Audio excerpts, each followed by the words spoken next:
Chile-France forum that has been undertaken during this week. So it's my pleasure to be leading this event today. I'm Pedro Buchó, I'm the Vice President for Research of Pontificia Universidad Católica de Chile.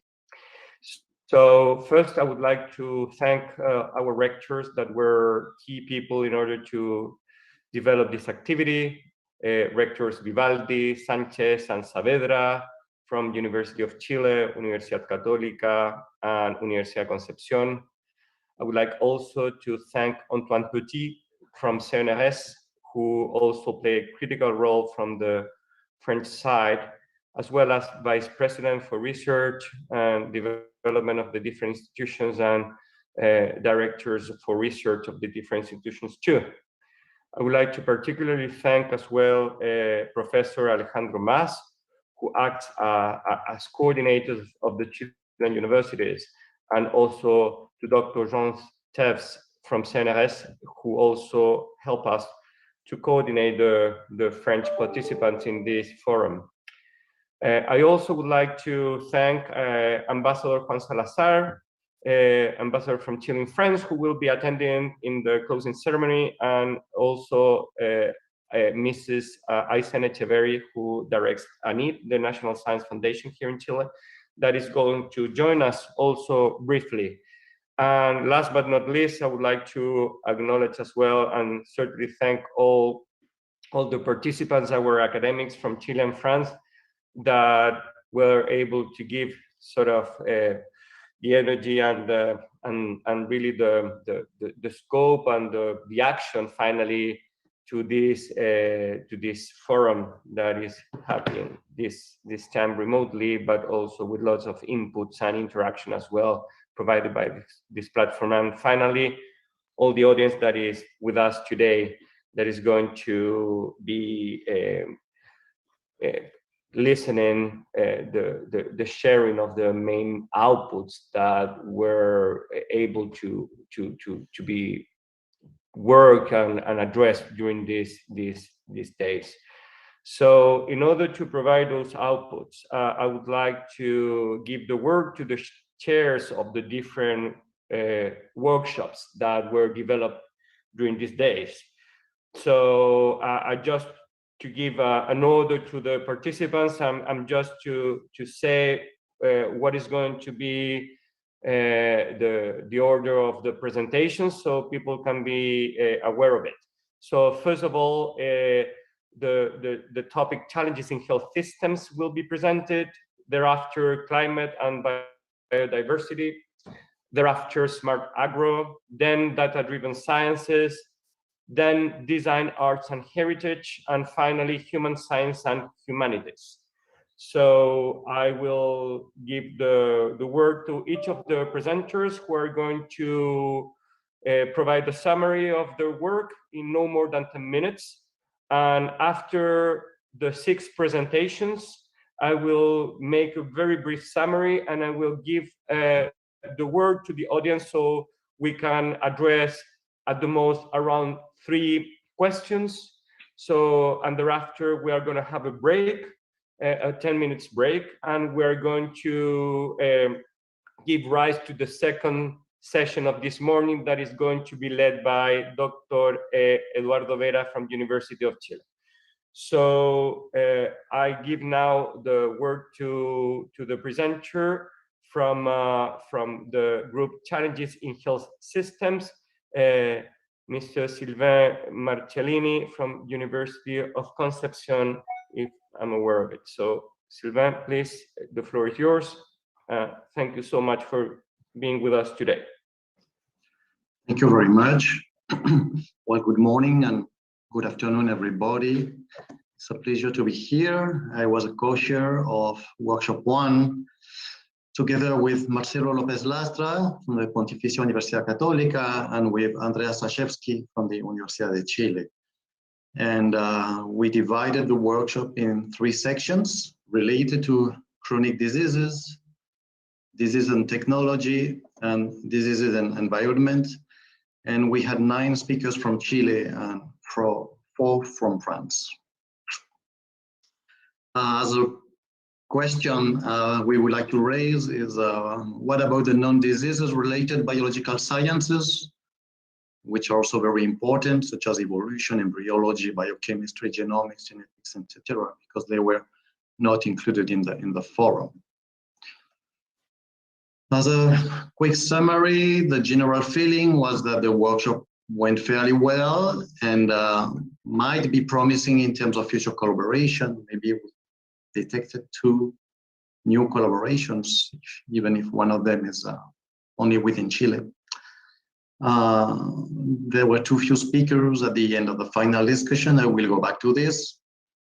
And during the discussion, I mean, the following points were raised, that the current fundings are quite limited because they mainly focus on travel expenses, such as the ECOS grant.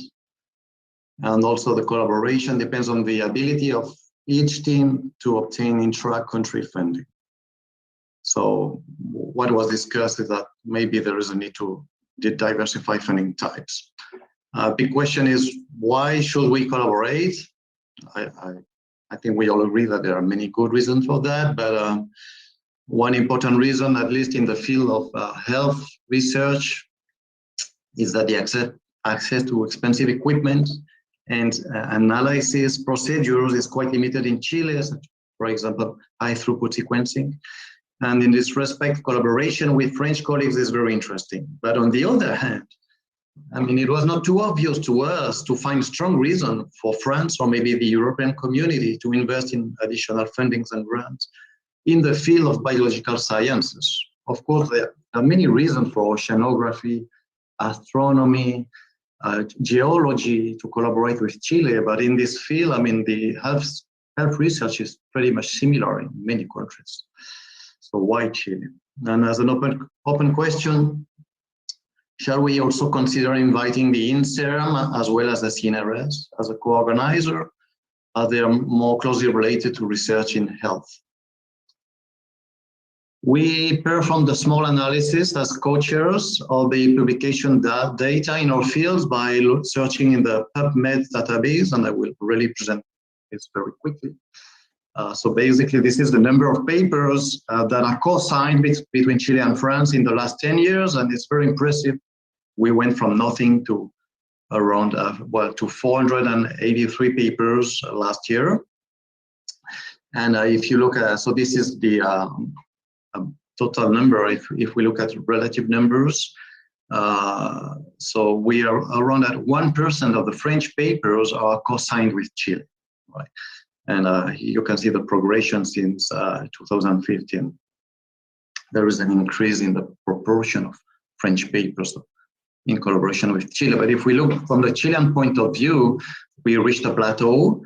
Like since 2015, we are around at 7% of Chilean papers in the biological sciences, which are co-signed with French colleagues, and this is now stable. So so from this analysis, we raised a few questions, like, can we get, or will we be able to get over the 1% limit for France and the 7% limit from Chile?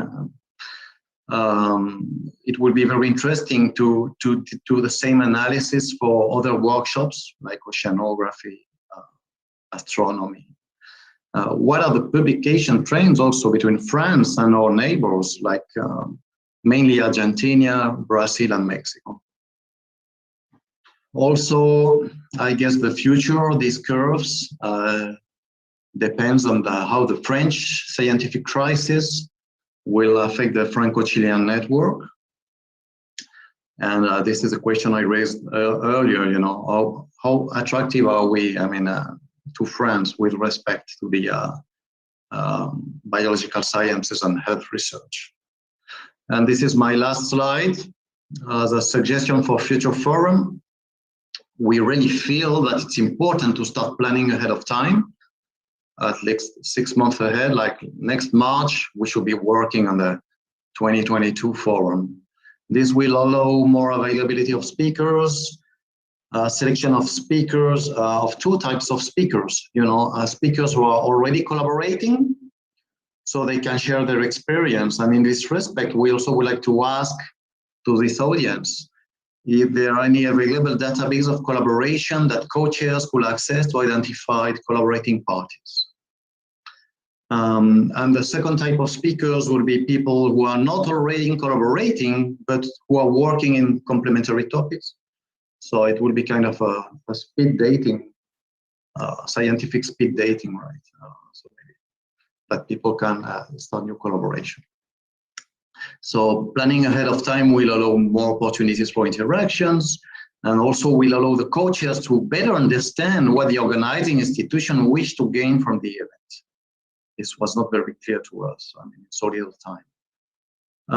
Also, as the event is organized between the Cnrs and 3 Chilean universities, we think that it will be important to predefine the issues that you would like us to debate at the end of the workshop. Something that was really missing is a clear and standardized format for the talks.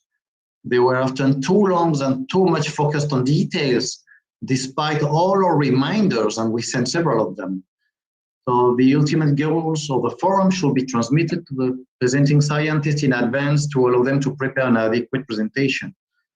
They should also be informed, and their presentation should be intended for non-specialist audience and for broad scientific public.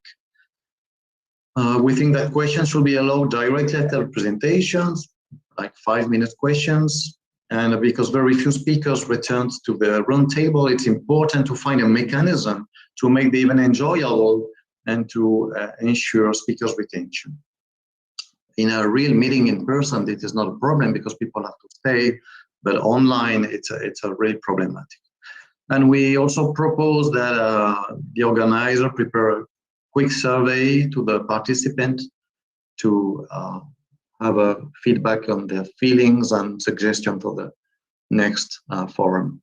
And this is what we would like to say as co-chairs. Thank you very much for your attention. Thank you, Sylvain, for sharing the work and also the final thoughts, which I will address as a wrap up at the end of the session, because I think these are also valuable inputs that will help us to progress in our mission to foster relationship with friends. Absolutely.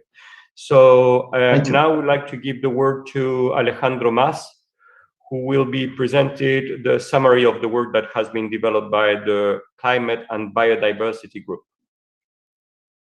Thank you, Pedro. So, that was mentioned before by Sylvain.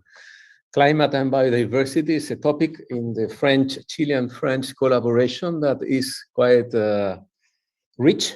Yes, since many years there are related. I will come back to that, but related to those topics, we have at least one or two international research labs, and also a lot of días in the previous nomenclature of CMM, of Cnrs. And so this is very important to mention in the beginning, because we are at some stage in those areas where we can only, how to say, go. We are trying to be, how to say, a world reference in those topics together with France. Chile, as was mentioned before, also is kind of natural laboratory for those topics. So the workshop, I was also participate half French and half Chilean scientist, but here essentially want to address the topics that were discussed. So the context of the workshop was essentially, I think, related to the decade of oceans. So a lot of questions and topics were related to the challenge of the ocean sciences, climate and biodiversity in the ocean sciences. Most of the topics, of course, deal with the impact of the climate change in biodiversity, and also vice versa, how we can monitor the climate change, look into the changes in biodiversity. Interactions also between humans and natural environments, how the human also is perturbating the environment. This was a talk by a very strong group in France about the plastic contamination, for example, from humans. And the last point, I think, just summarizing, was how we can we address, yes, the understanding of the process that generate or affect biodiversity? So observations, that data science, mathematical modeling, among many science. So in this workshop, we were mathematicians, oceanographers, modelers, ecologists, biologists, molecular biologists, and also different kinds of oceanographers. What the talks highlight, so first, necessary approaches of ecosystem services in agriculture. So first, there were a big discussion about the services that the ecosystem provides to us. So in particular, Chile is an important agriculture producer, but France also, they are involved in this kind of services. This is not the unique service of the ecosystem, but this was a very important point, how we can address as scientists and together those questions.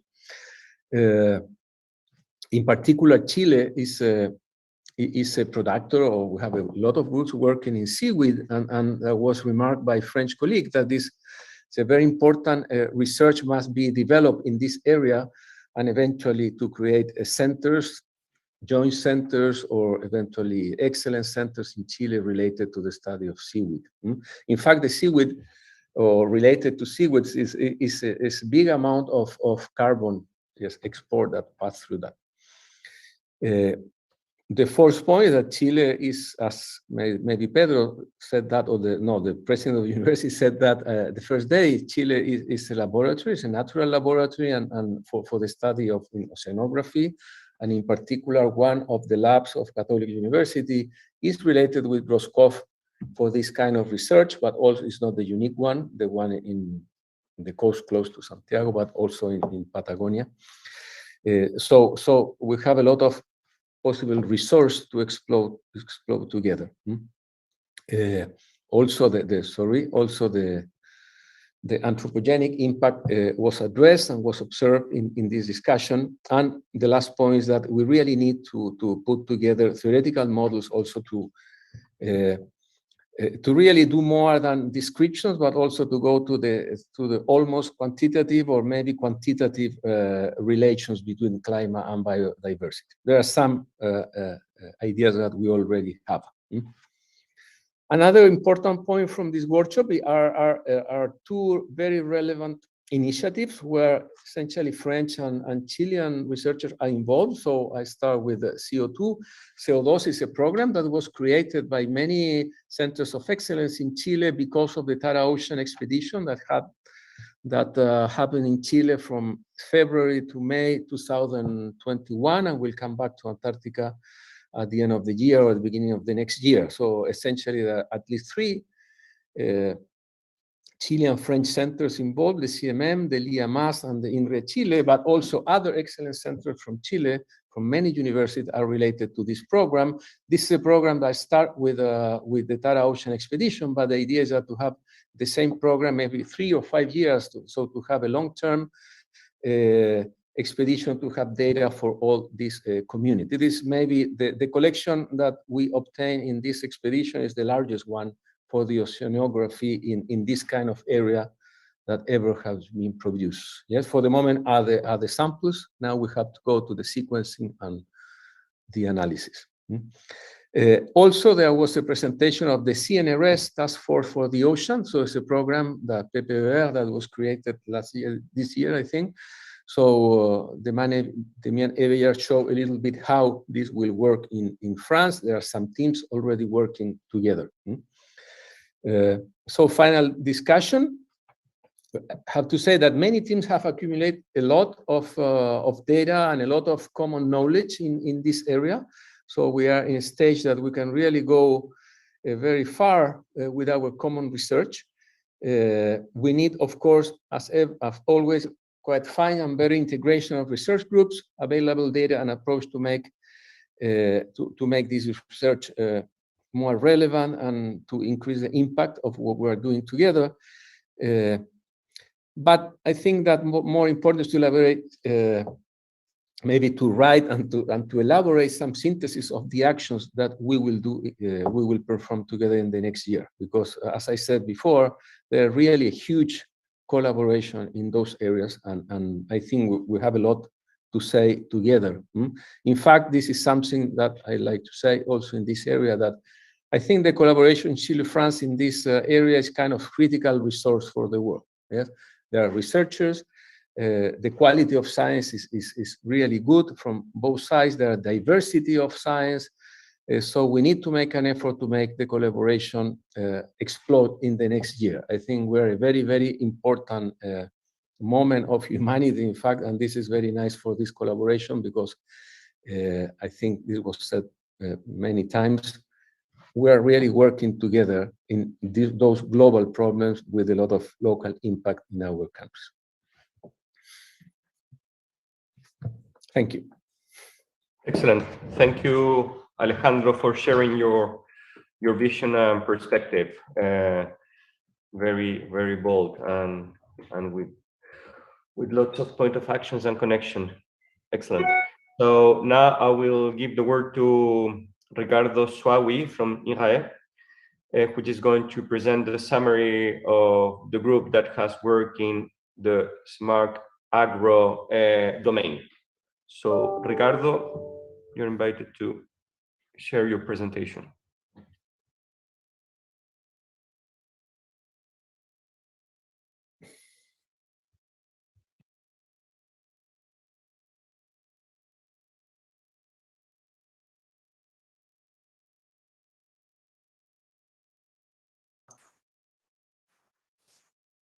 Sorry, I didn't find the micro.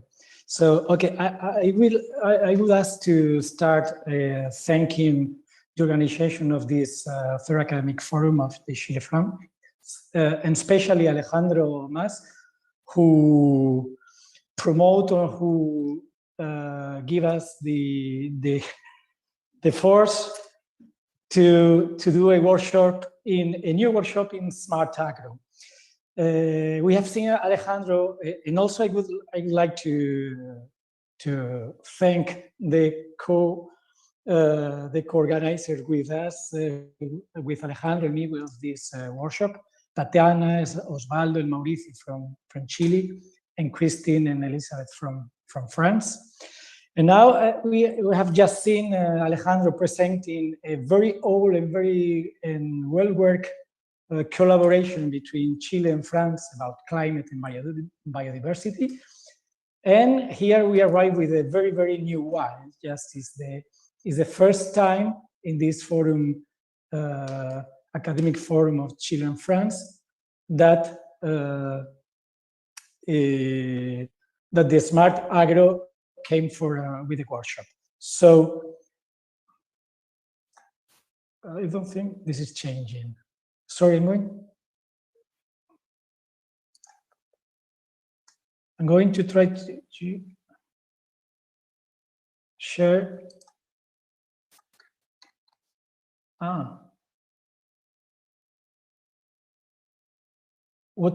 Sorry, I don't know now. What are you seeing?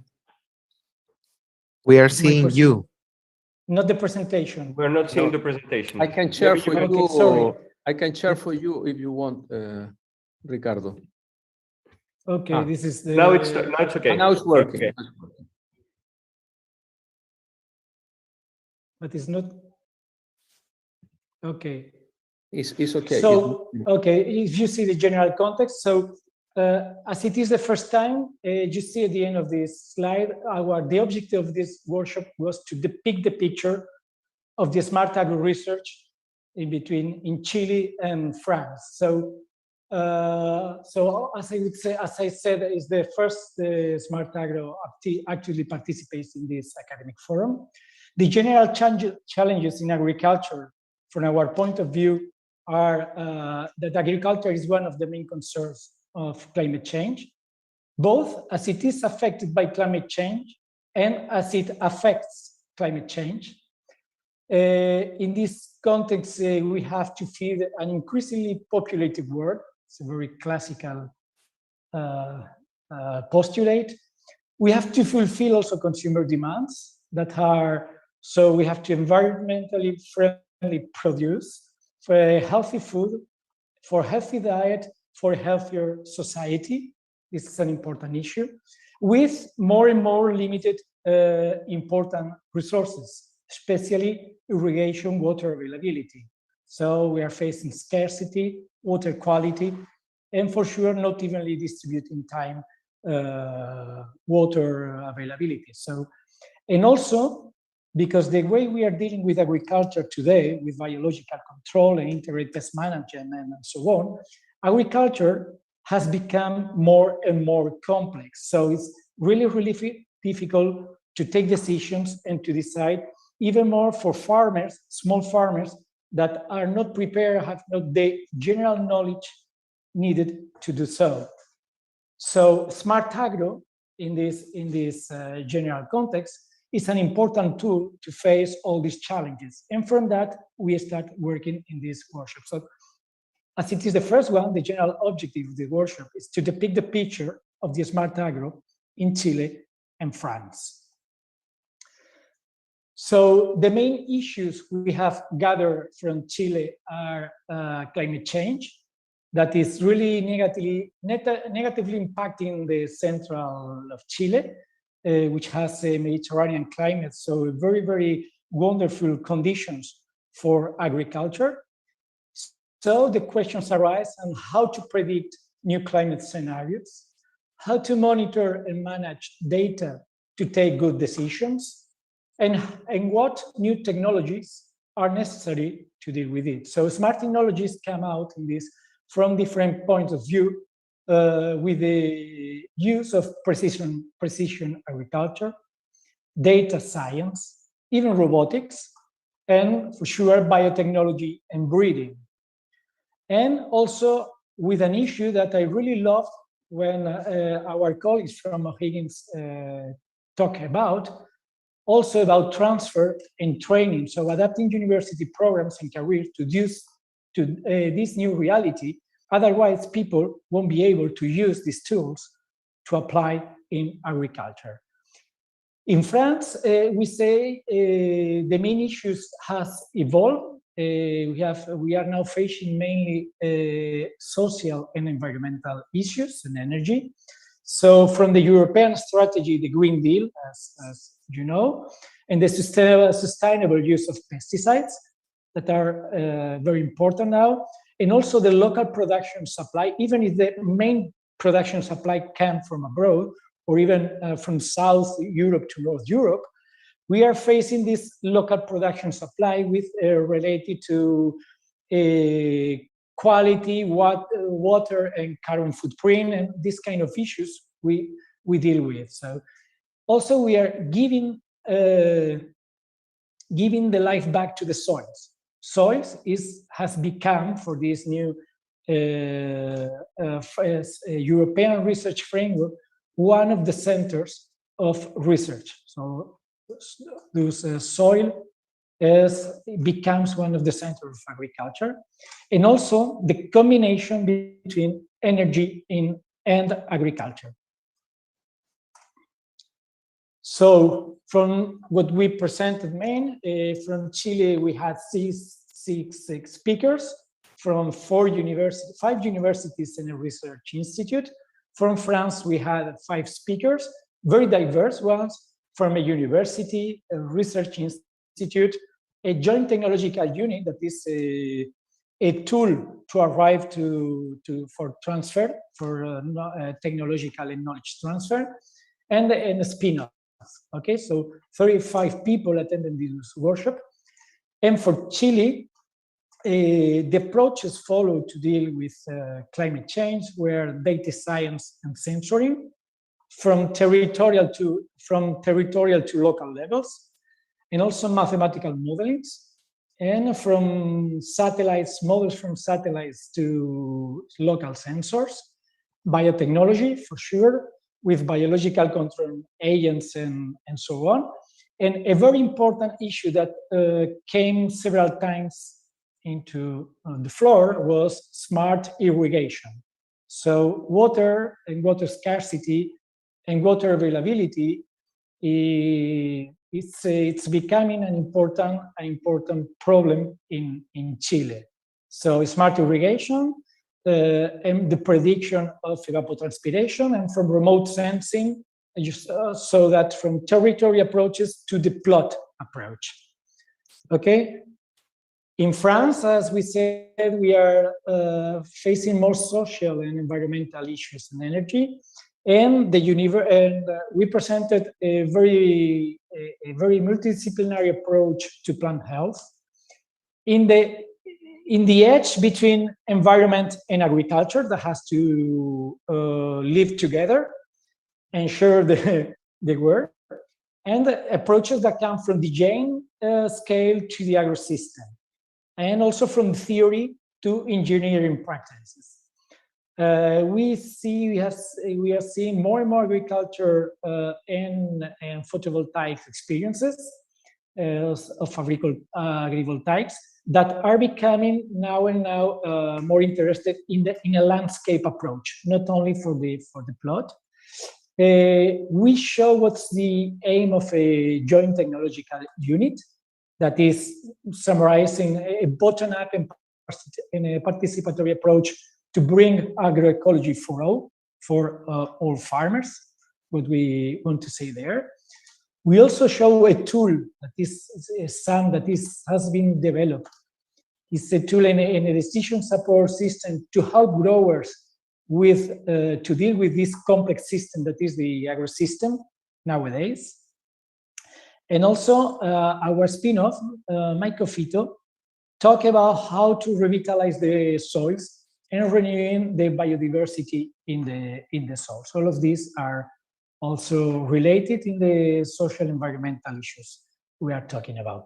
So finally, as a final discussion, this we have shown there the picture of the research and the work that is being done in either side of the Atlantic regarding smart agro. Now we gave a lot of information. We had a little bit the same problem as all of us, very important, big and long presentations. But it's normal because it's the first time we talk together and we know each other. So we want to show all of the other people what we are doing. So now it is time to carefully and consciously digest all the information we gave. So the pieces of the puzzle have been shown, and from now is the time to build the puzzle up. So we were talking about in the end how to follow up from all those information we got, and also how to build collaboration for the near future. So our colleague Francisco Meza from the Pontificia Universidad Católica de Chile said that it's a productive meeting with a lot of information. It's a common impression of all of us. And we have to find a way to systematically abstract the key and common projects from there. And he proposed to make some task forces about some disciplines, some keywords or possibilities of constructing projects. We also thought in launching a survey among the participants and others about the topic interested. So the type of collaboration we can build and also how to continue in touch in the near future, not to stop and wait for the next year forum. So we are thinking in preparing some specific thematic workshop to treat some specific themes more in depth. Also, we thought that it could be also the moment to propose programs on smart agro topics to the authorities in order to facilitate this collaboration that we are going to, or we want, or we foresee to build in the near future. But also, Christine Ponce from France, even if we saw very many elements of complementarity, so we saw very important, she thinks and she shared with us that it's very important to construct together and not wait for this thematic framework and help from authorities to build collaboration, but to be agile and responsive in order to look and to take advantage of next funding opportunities with no restrictions. Because what it is important is to start. even if it is do 2, 3, 4 projects or even one, but the most important point now is start trying to collaborate. Okay, so I would like to finish with a remark of Tania Zadiezo from the La Universidad Católica in the end. That she said that she was glad to realize that biological control is also smart agro. And what I would say, and this is joining with the first slide, we say smart agro is a key to face the challenges we see in agriculture nowadays. And smart agro has a place and can be applied in all aspects of agriculture. So smart agro is the future and can help us to deal with all these challenges of agriculture and how to construct our future collaboration. So thank you very much. Excellent, Ricardo. Really a very compelling presentation. I'm glad that this new working group has been so prolific in a key issue in both countries. We share similar conditions as well, so that makes quite easier the interaction and the understanding. And the way you presented and the way you understood the interaction to open possibilities is highly appreciated. So good work, Ricardo and group. So now I will give the word to the working group number 4 here in the list, data-driven science, and the presentation will be provided by Joaquin Fontbona from University of Chile. Joaquin. Thank you very much. I will start sharing my screen. And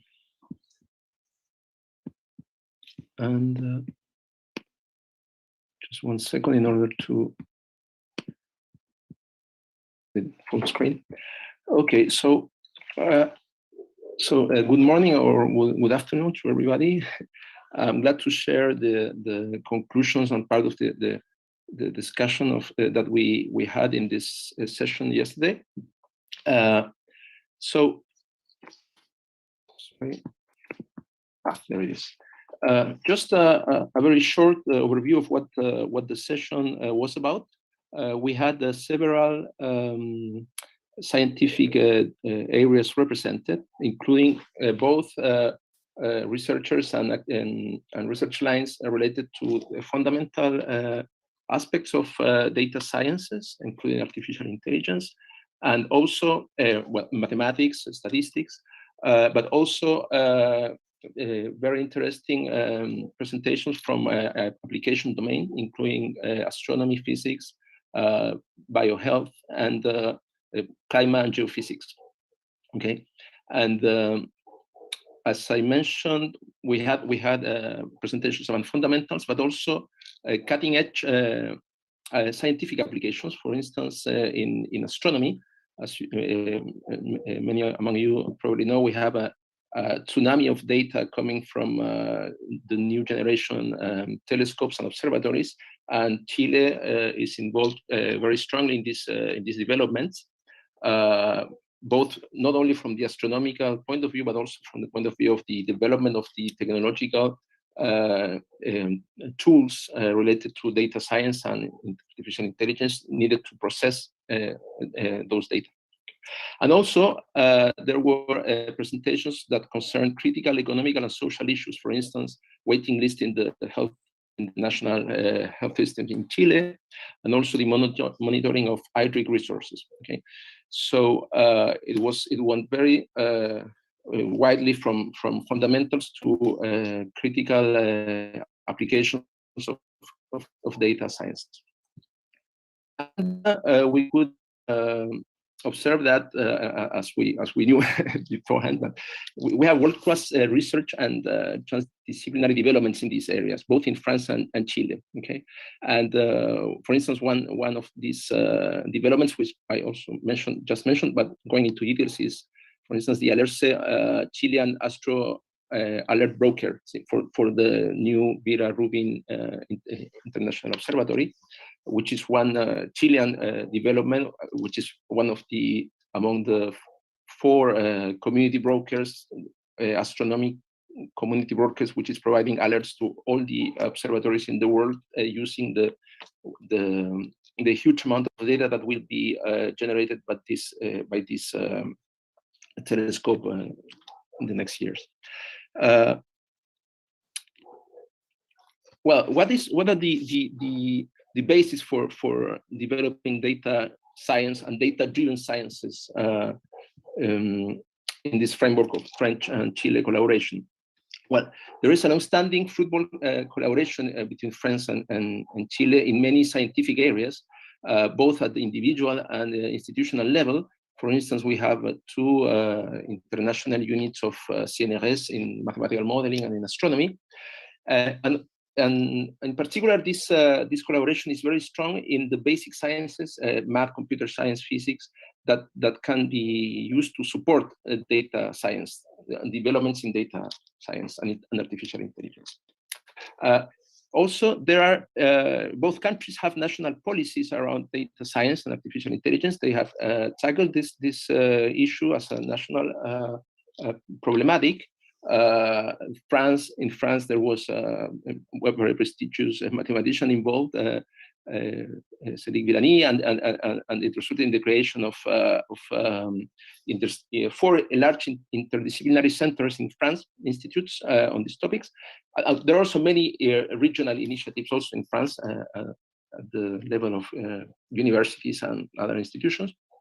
And also we have large excellence centers in Chile around these topics, including CMM, the Millennium Institute, Fundamentals of Data, and there is a new Basel center also specifically in these topics. And also there is a comparative advantage of our 2 countries, which is the high-level training capacities, both in undergraduate and postgraduate levels, towards data sciences. Okay, so this includes mathematics, statistics, computer science, but also the connection, the capacity for interdisciplinary training. Okay, so of course in Chile it's much smaller in volume, but the quality is comparable and complementary to what is done in France. So there is large potential and room for growth in this direction, okay, in training young people in the data sciences and in the interfaces needed to bring all these advances to the other sciences, okay, and also to make them have a social impact.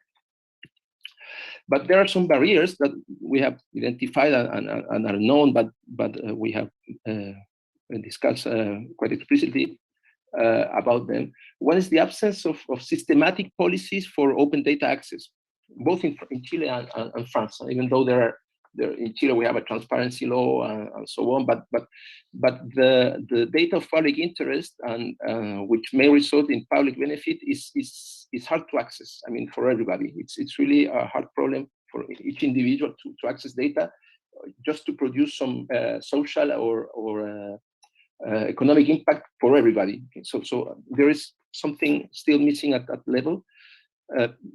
In both countries, I would say, but maybe both countries are becoming more aware of that, so we expect that there will be progress in this. Also, artificial intelligence, as well as natural intelligence, cannot just be bought.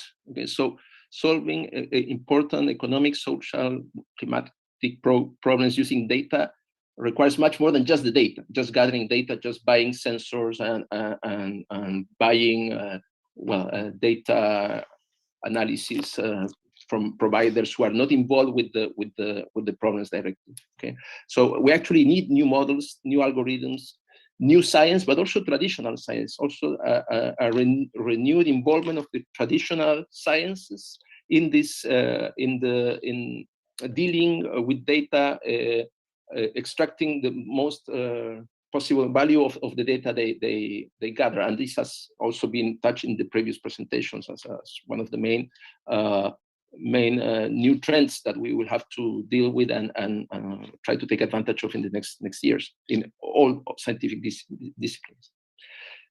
disciplines. So, and of course, we need interdisciplinary, sorry for the typo there, developments. So this is something that will not happen by keeping each of our disciplines isolated and working as they used to work in decades ago.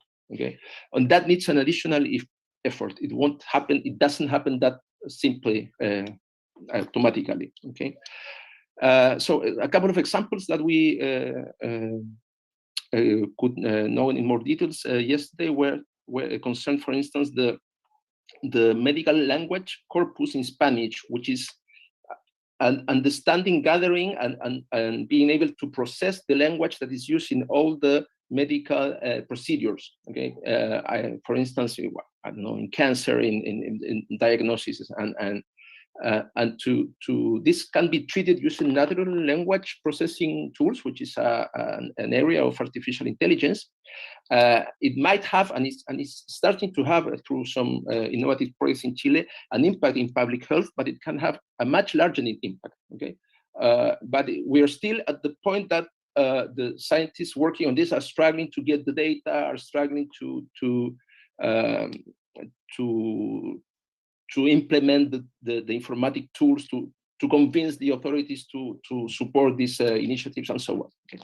Also, we had a presentation regarding hydric resources, and we have a lot of potential developments and capacities in Chile to study and to learn about our hydric resources and to take important decisions, economic decisions, based on that knowledge. But again, we see that we have individual or small groups of scientists working on their own, trying to get the data, to develop algorithms with not enough support, I would say, from the state or from the country for a problem of that scale, which is important.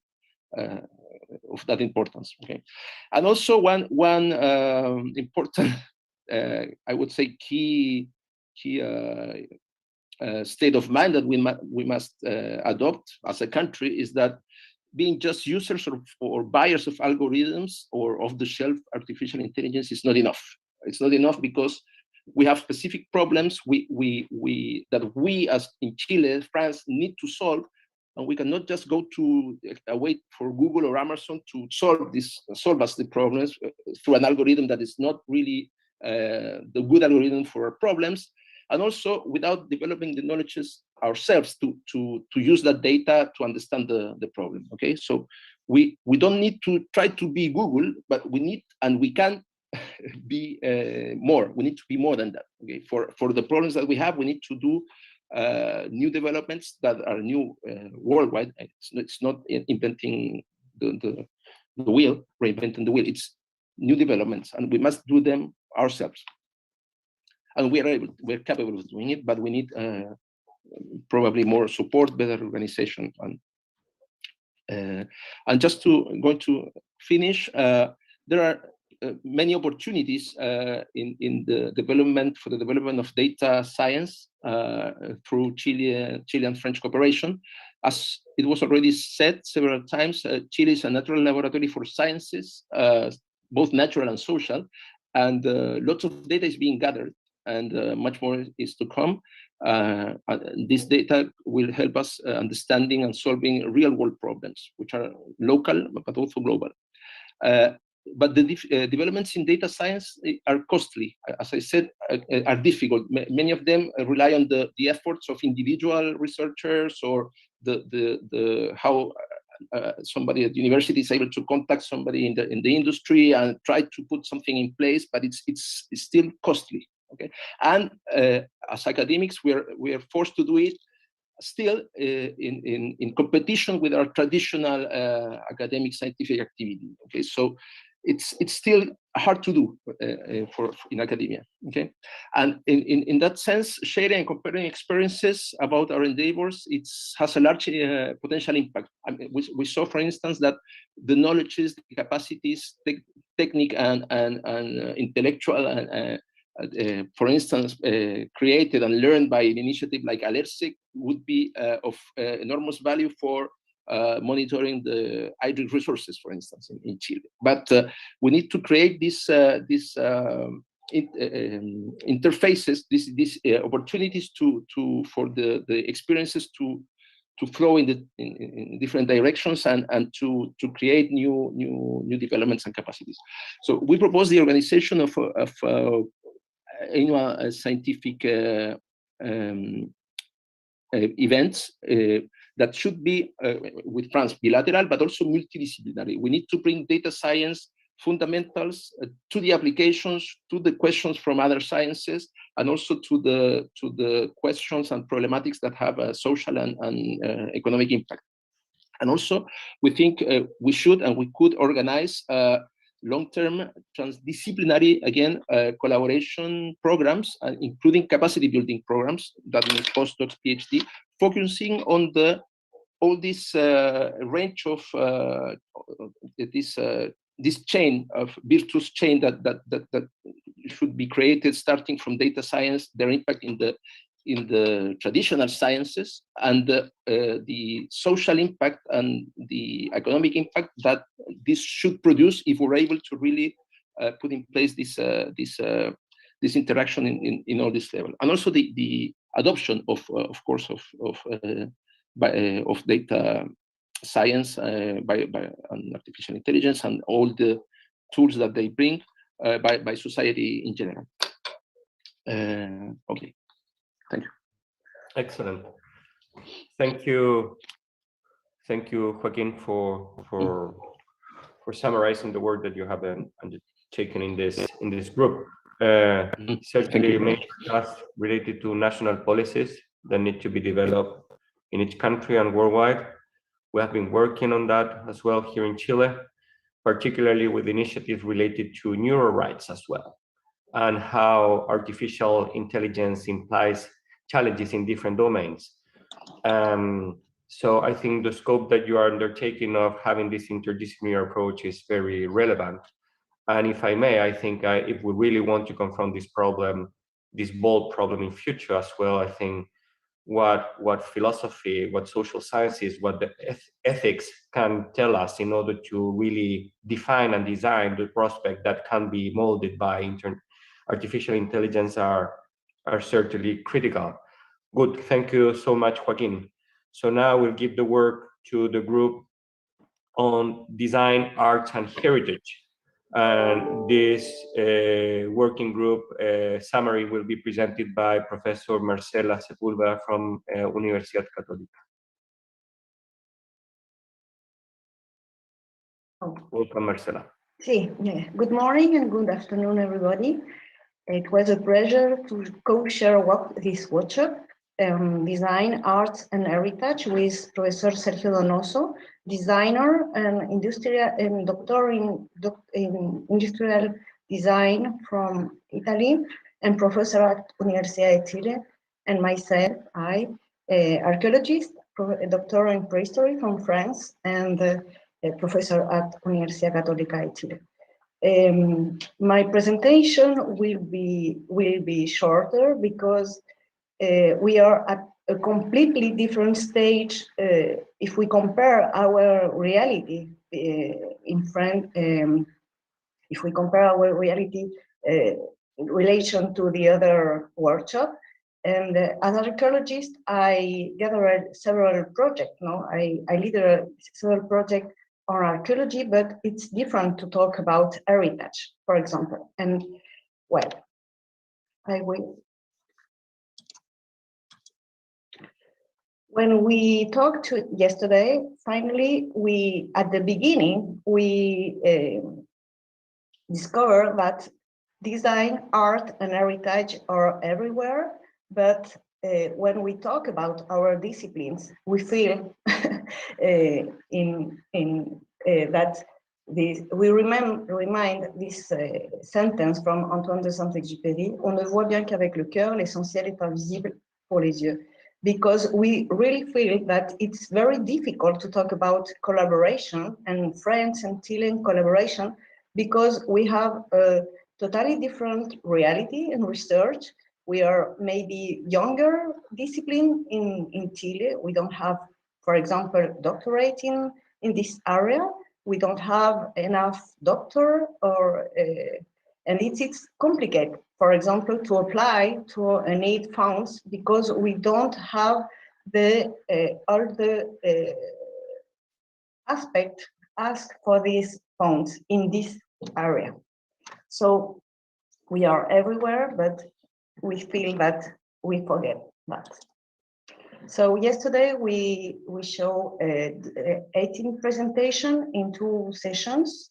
We talk about different thematics. We were very large in this aspect. We talk about design, about in particular about new materials, design theory or ethic, design of products, creation of solutions, design with social and economic impact, methodological innovation also, and we saw interesting collaboration here in Chile between several areas, not only in design, in art and heritage. We can see a very large and interesting interdisciplinary research, and we discover that in France it is the same reality. We talk also about heritage from archaeology, collectionism, world heritage and disaster or pandemic, and we have only one presentation on art and activism. It was really difficult to us to invite French researchers because we don't have a large ancient tradition in collaboration.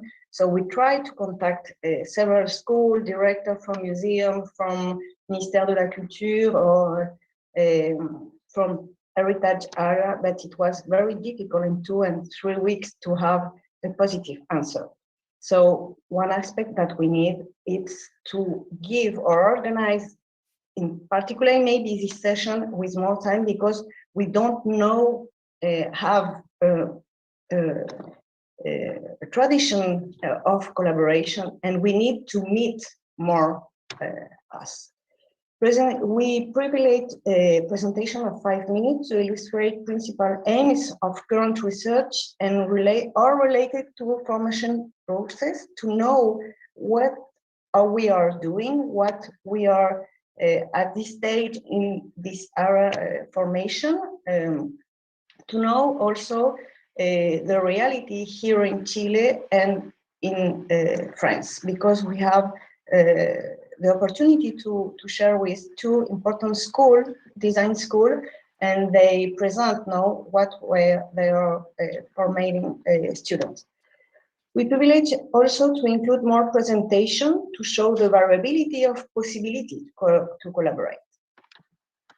In synthesis, we show that design, art, and heritage are very large discipline with a lot of thematics. Lots of them are very new. We saw emerging areas such as high-tech materials or processes, but influences also by cultural heritage, co-creation, or the need of specific user. It was interesting to show and to see that we can also find a complementary area between these 3 disciplines.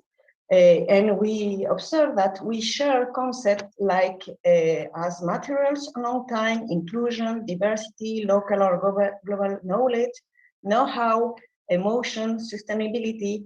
We have really fruitful debates and the possibility of, and to see that we have lots of possibility to future interdisciplinary collaboration here in Chile and also with France.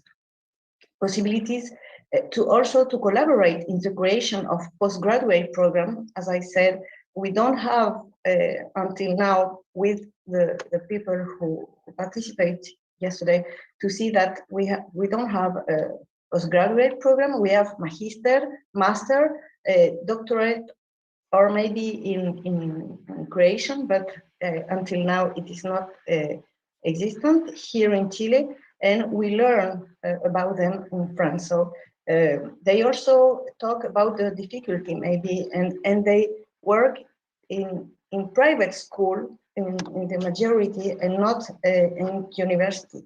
this domain are seeing like more practical, but more related to investigation. So we need also to show that we can investigate about this, and we need to explore it. Limits. We are maybe new disciplinaries formations in Chile, and see that has practical domains. Absence in Chile of doctorate program in design or heritage areas, just master or equivalent. Few doctorate researcher in design or heritage areas in Chile. Impossibility, or it is difficult to apply to ANIT funds here in Chile. We need for that to collaborate with other research, chemistry, archaeology, or anthropology, but it is very difficult to apply from this discipline. And we also observe different criteria of evaluation in Chile and France. In France, they apply some regional funds or private funds, and so we have a really different reality. But we see opportunities also to develop interdisciplinary investigation, the need of institutional economic support to create and support new collaboration at the beginning. We observe an ecosystem rich in ideas and eager to collaborate. We need to promote and replicate also this kind of workshop with more time to contact and to plan them with more time. It was really difficult to contact French researchers in only 3 or 4 weeks. And we also think that it will be great to organize specific workshop in this area to meet more between us. And also it is important to start collaboration. It is possible because we observe few contacts, but we need to systematize them, and also maybe to have an institutional university support for at the beginning. Well, that's all. Thank you. Thank you very much, Marcela, for sharing your perspective and challenges, clear challenges because of the interdisciplinary nature of the group. And so I fully understand the difficulty of, beside that, of having to react like promptly with short communication. But on the other hand, I mean, this is a perspective and a starting point to further collaborate in the future. And it's true, maybe it was difficult to convoke the French counterpart with such a limited time, but you started, so we are expecting that in the near future you can further maintain this momentum in order to keep on fostering the relationship. And one thing that usually happens in this forum is that, despite the fact, which is something that we want to foster and to really convoke, is the interaction between the different countries. Sometimes it's also an opportunity to interact within your own country and even within your own institution. So these are usually some of the advantages that are perceived as well by academics who participate in this academic forum too. So good input and food for thought. Thank you for sharing this with us, Marcela. Now I'm going to give the word to the last group, Human Sciences and Humanities. The presenter will be Emmanuel Barrosé from University of Chile. Emmanuel. Thank you so much.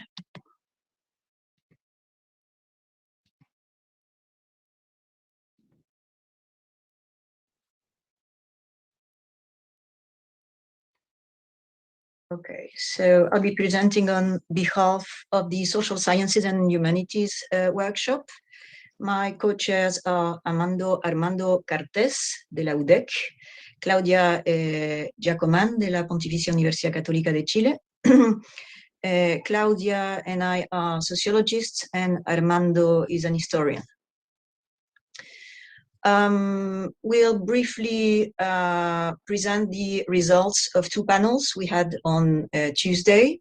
The first one was focused on research and the second one on human capital. We had 6 speakers and 30 researchers attending the workshop. We'll focus on this presentation on processes and functioning, maybe, well, because in social sciences we are used to deconstructing processes and categories, and maybe some of the things I'm going to say sound like what Marcela Sepulveda just presented, maybe because we have some affinities between our disciplinary or interdisciplinary fields. So we all assumed that the COVID-19 pandemic has severely slowed down cooperation at best, or paralyzed it in other cases, and it has been a severe blow in social sciences. And we'll present 5 points: achievements, doubts, problems and difficulties, challenges, and Tuesday. So we're asking now, how can more recent or smaller universities join cooperation programs? We've been working not only with the 3 universities that organized this workshop, we've also invited colleagues from other universities outside of Santiago, and some of them, as Marcela said, do not have doctoral programs yet. So it's kind of the chicken and egg causality dilemma, where to begin. Do they have to wait for a more complete institutional development, or should they begin right now? And they feel there are no specific collaboration tools, or the way calls are made is not satisfactory for them. Well, regarding problems and difficulties, this is the first slide for this topic. We'll focus first on bureaucracy. Well, social sciences, so we analyze all that too.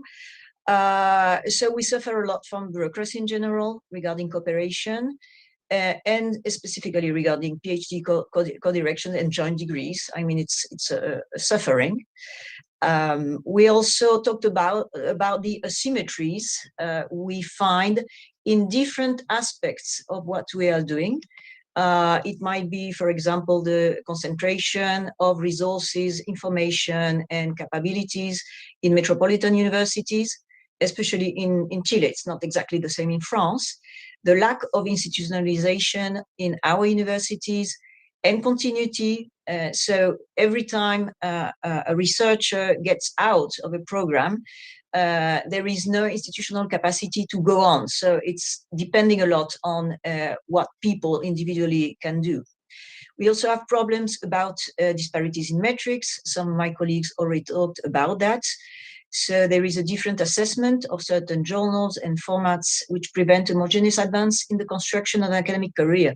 Maybe it's not so dramatic for senior researchers, but it's quite dilemmatic for younger researchers.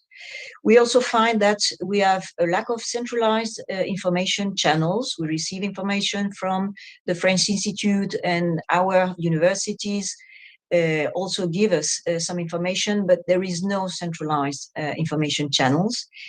And we agree on the loss of attractiveness of ECOS, and we find it is a real concern. There are less resources, much more bureaucracy, unjustified delays that may result in cancelling stays. So some of us are asking if it is still worth it. The second slide about problems and difficulties is about structural limits. Lack of continuity in cooperation from one stage of training to another.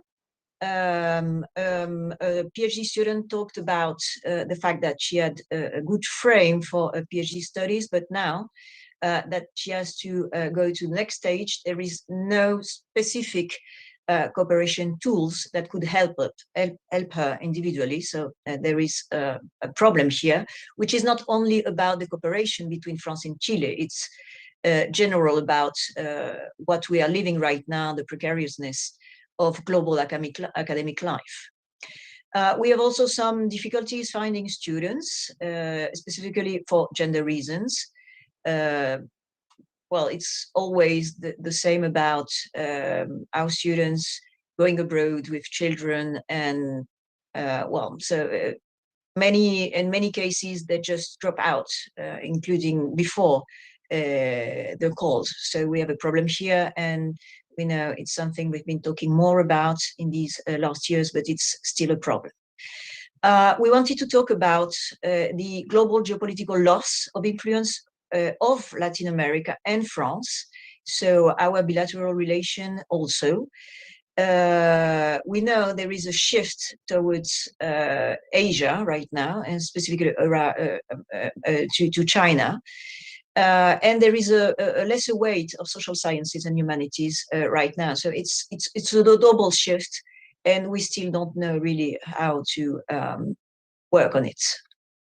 So challenges and opportunities. Virtuality has made it possible to set up activities that could not be carried out before, but we don't want, and we should not fall into enthusiasm either about it. So we can carry on activities, but we need to go back to presentiality. In social sciences and humanities, we feel that we could explore more the tools for cooperation with the European Union. It's not that we don't have information or we don't use these tools.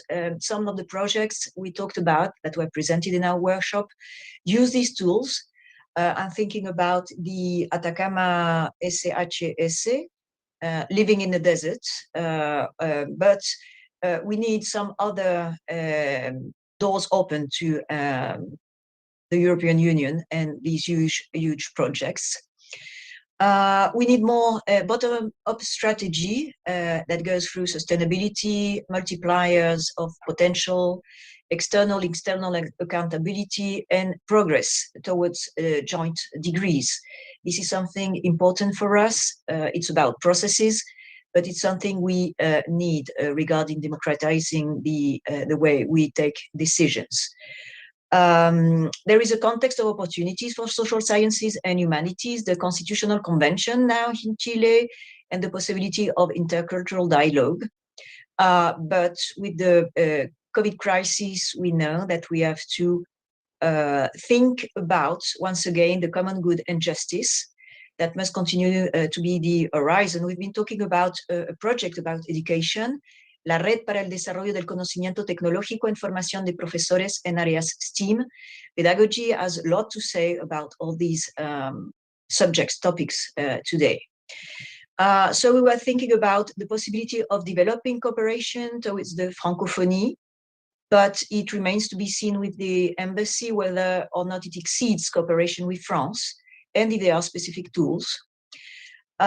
We were thinking also about digitalization as a project and objective. There could be projects to digitalize information that is really important for history and literature, for example.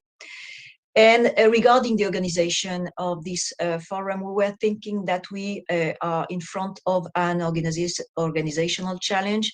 We would like to stop being a protocol space coupled with presidential visits until 2017, which was the last time. This is not the case now, and create a vibrant academic community outside of the protocol part of these encounters. Briefly, and I'll be finishing soon, agreements and tasks to be carried out. We decided that we would keep in touch after this first meeting more continuously. And we set up a mailing list, which is there. And we have also a full report of the workshop, which is also available in this file. We would like more institutional support, if it does not exist yet, but we don't know about it, for creating a network for the exchange of information, common databases with all the initiatives to recover memory, consolidate what has been done. And also work on the preparation of joint doctoral courses. We are thinking about the model we used in Access 2.0, the platform between Chile and Sweden, which has new initiatives in course. Thanks a lot. Thank you very much, Emmanuel, for your presentation, for your acute presentation, I would say, which highlights many of the challenges, social science maybe, social challenges that we face within our institutions and between institutions. Yes, I think all the challenges that you address we need to make them visible in order to tackle them, and in order to create like actions which can be valuable and actionable using the same term in order to be able to progress. But the first exercise is to visualize and to really stop and see, what is the status and how we can overcome the difficulties. Sometimes they are more easier to overcome, but sometimes they can be quite easy as well. I like a lot, as personally, the role that you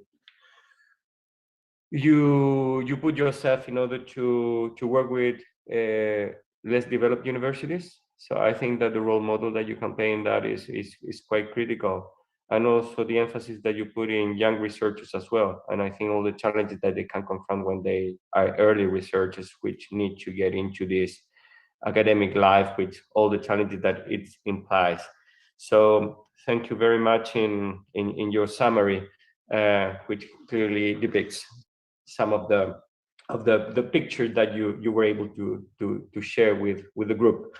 So as a summary of the different interventions, I can say that first it's a complex moment we are facing now. So it was very relevant to maintain the momentum that was built in previous academic forum. So that's why I'm so proud that it was possible to really develop this forum between Chile and France, with all the difficulties that we faced and that you faced. We also faced difficulties as well.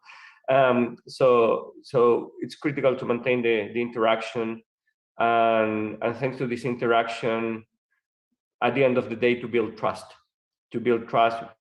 within your institution, with colleagues from your country, and with colleagues from France or Chile, vice versa, to open generations, and through this conversation to really generate an action. So first, that's the first point. We understand that this can be difficult, but it was very important to maintain the momentum that was built in previous versions. And I'm really happy to see as well that there were some new working groups that arose in these couple of days. So which open conversations in new domains, which amazingly was possible to gather in each working group between 30-35 researchers from both countries, with different proportions as we saw in the presentations. But certainly it's like an open conversation that can really gather different researchers. I think in different domains I can gather that beside understanding each other to build trust, we were able to understand as well the capacities that can be offered by each of the institutions.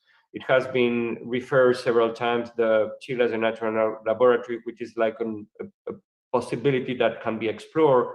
And in that way, I can make reference that natural laboratory does not only restrict to the clearest sky in the world in order to be able to develop observation, astronomical observation, which is highly valuable, certainly, but also we have different opportunities along the country that can help as well to develop unique sustainability, ecological, biodiversity research, and also to able to work with communities along the country that can help also the development of social sciences, humanities, and working together with an intercultural perspective too.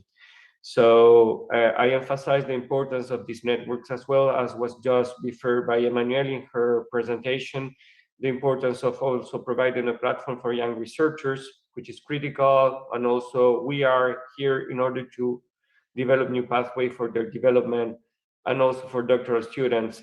We face challenges in different ways. We have the challenges of exchange, of dual degrees, of joint degrees, but also we have the challenges to have to include those who have not been able to really get to that level of advanced human capital education. So that's a challenge, and I'm really happy that it arose in the different working groups. So, well, thank you definitely to all the presenters and all the groups that were represented by the presenters.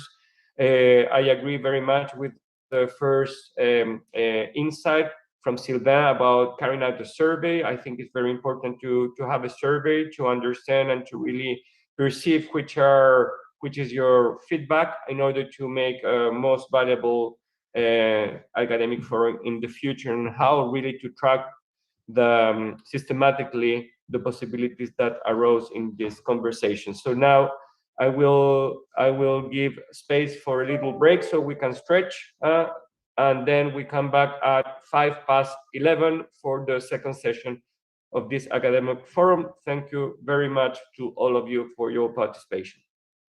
So see you in 7 minutes.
Hello, good morning in Chile, good evening in France. I'm very pleased to open the final plenary session of the third Chile-France Academic Forum. And we're very honored to have in this final session the presence of our ambassador of Chile in France, Mr. Juan Salazar, and also the support of the French Embassy in Chile. In this minute is an intermediate step between one ambassador and the other, but we have all the staff supporting this event as well. And I'd like to thank the institutional support of our rectors, and especially the support of Cnrs that is the partner of very substantial research ongoing between Chile and France, as we have witnessed in all the very substantial workshops in parallel themes that we have had. One of the outstanding consequences of this kind of forum is to exchange views from an interdisciplinary point of view, people from many different fields.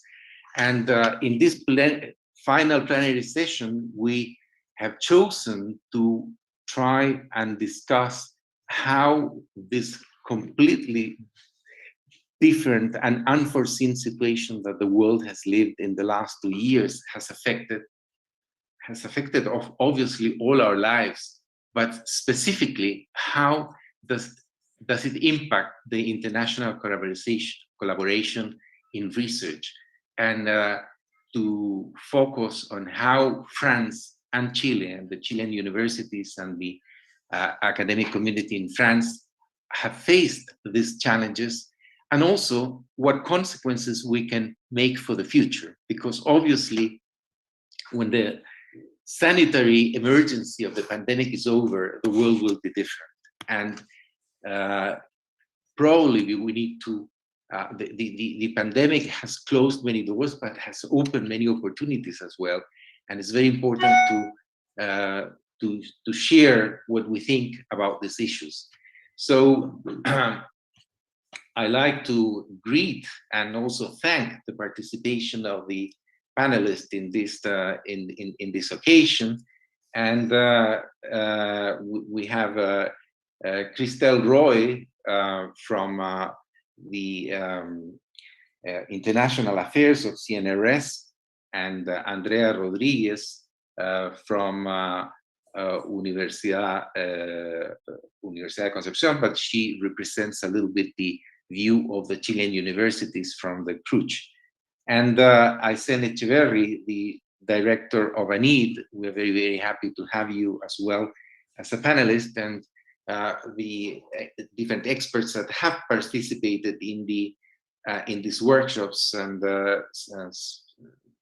Alejandro Mas, Andrea Shalewski, and others will be welcome to make comments as well after, in a general discussion, after we hear these three versions from CNRS, from ANID, and from the university. So I'd like to start by asking Aysén Echeverry from the National Agency of Science and Technology to have a word and give us some feedback on how we're looking from your point of view, and how it's affecting our activities, and how we can learn lessons also from what has happened. And I think this forum in itself is one of those experiences. We rejected the idea of postponing again, and we tried to use these IT tools to try and keep the tremendous momentum that exists between researchers in France and Chile collaborating on a permanent basis. Aysén, thank you very much. Thank you, Eduardo, and good morning and good afternoon to everyone within Chile and in France. Thank you so much for the invitation and for the opportunity to speak a little bit on how we're seeing international collaboration from ANID in a process of deep changes, not only because of the pandemic, but also because of the different movements and reconstruction of our public institutionality for science and research development in Chile, which is also a piece in the puzzle when we're trying to understand how we're going to how we're going to address this new step in collaboration. And we see it as a new step, and that's probably my starting point. We have been collaborating with friends for almost 20 years. The first agreement we have with them was in 1993. So we're almost 20 years old in collaboration. And during that time, the results have been, I would say, very successful. We have strong collaboration between institutions. We have several Chilean students in French universities. ECOS and AMSUD have been two umbrellas under which researchers from both countries and the rest of Latin America, in the case of AMSUD, have been able to deepen and strengthen those research areas and collaboration as a whole, right? But then a question that we asked even before the pandemic, when we started, when we were first designing how a need would be organized in this new step for Chilean institutionality, was, well, how can we understand collaboration among countries in a way that it's broader than mobility? I don't know if mobility is the word in English, movilidad we call it in Spanish, but just moving researchers from one country to the other.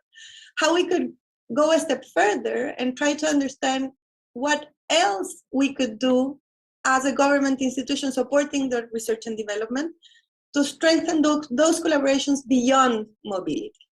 And also how we could understand the role of the agencies, both in France and in Chile, in terms of generating tools for funding of the research that are flexible and that can recognize the kind of collaboration that is done by our researchers. One of the presentations, I think many of the presentations of the summaries of the working groups address that. ECOS, for example, has become an instrument that it's really expensive to administer. It has a lot of bureaucracy, and it doesn't necessarily address all the needs that our researchers have. So how can we address those new needs? It's something that we have been looking into and studying. And then came the pandemic, right? And the pandemic stopped mobility for a year, but it didn't stop collaboration.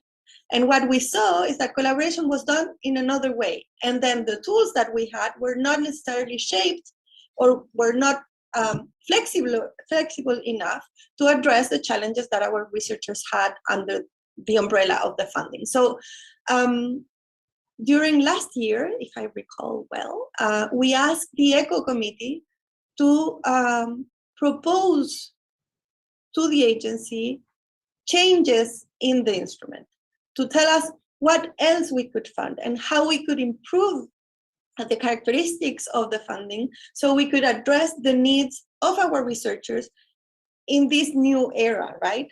Post-pandemic, but also after almost 20 years of collaboration. There's a lot that has been learned during the process. And since we are in this sort of turning point, it is also a good timing for receiving all these recommendations and to really look into how we're doing the financial support for the projects and how we can improve it, make it deeper and make it stronger. After 20 years, a revision of that is of course necessary. Thank you very much. Thank you very much, Aysen. And now we'll pass the word to Christelle Roy from Cnrs to see from your counterpart from the Scientific Council of Research of France how we are facing the future, how we will face the future, and how we are looking at the challenges presently. Christelle, please. Thank you very much. So first of all, I would like to thank the organizers and to salute you all, the rectors and ambassadors and so on. Maybe just I have a problem with my screen. Okay, that's okay, sorry. Maybe I was sorry because I was not able to follow all the workshop, but I was very interested by the last session, and I was very happy to see how this collaboration between our two countries are very multidisciplinary researches, and I think that we have very good chance to reinforce, in fact, this cooperation. Well, at least we would like to do it.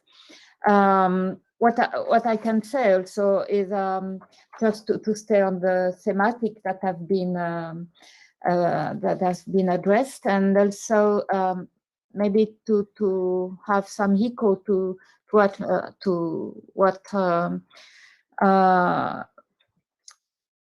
has been said concerning the COVID period. For sure, of course, we do not travel, we do not, the mobility was stopped, but in fact, in France, we do not see so big problems in the production of science. Of course, it has been different, but nevertheless, good science have been done.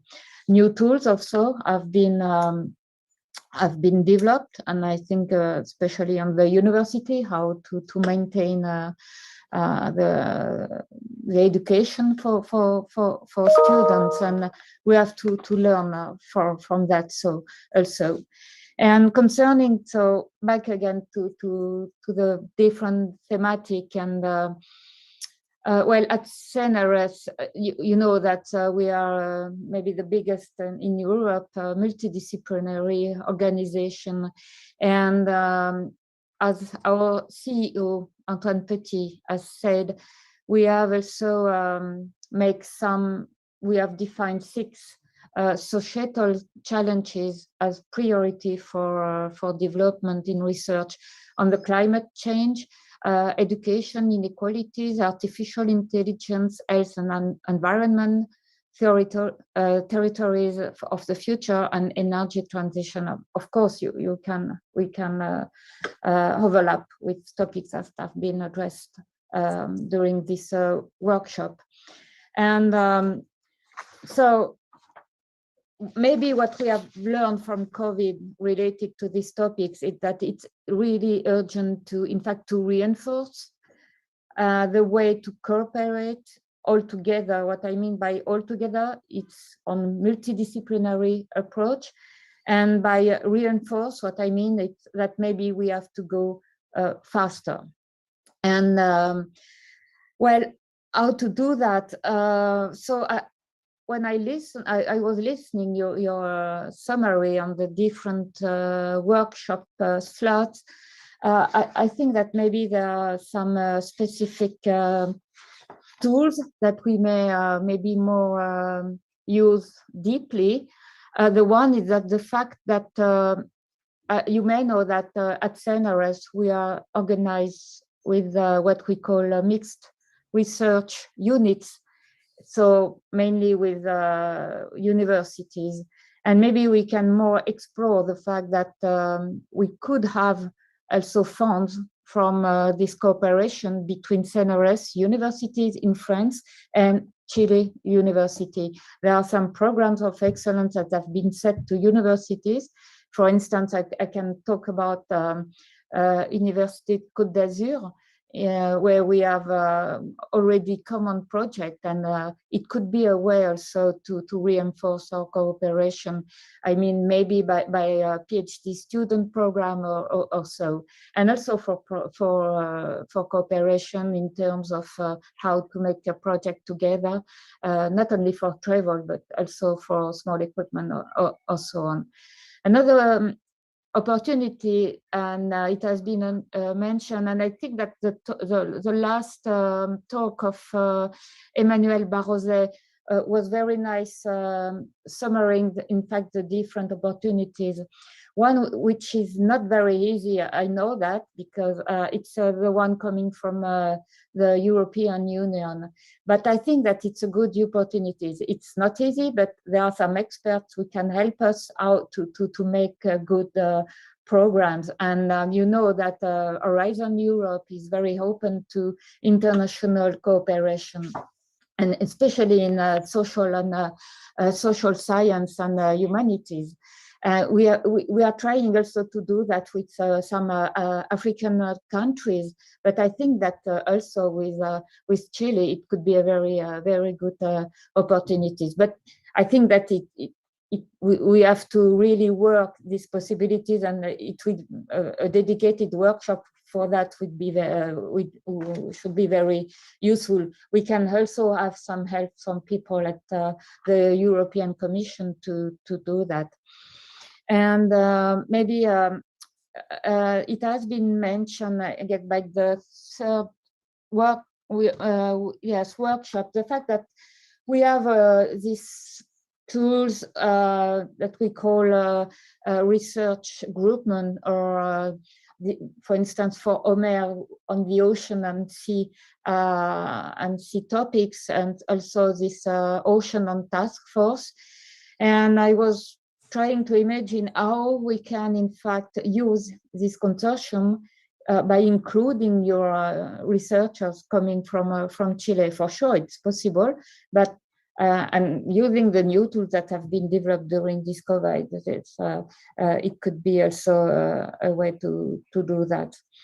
And coming back also to the Europe part, and in order to reinforce also the mobility, there is some project that you may know also on the co-found possibility for, in fact, for to build some PhD program, very ambitious PhD program, which could also allow to exchange students and to reinforce the mobility on in our both respective countries.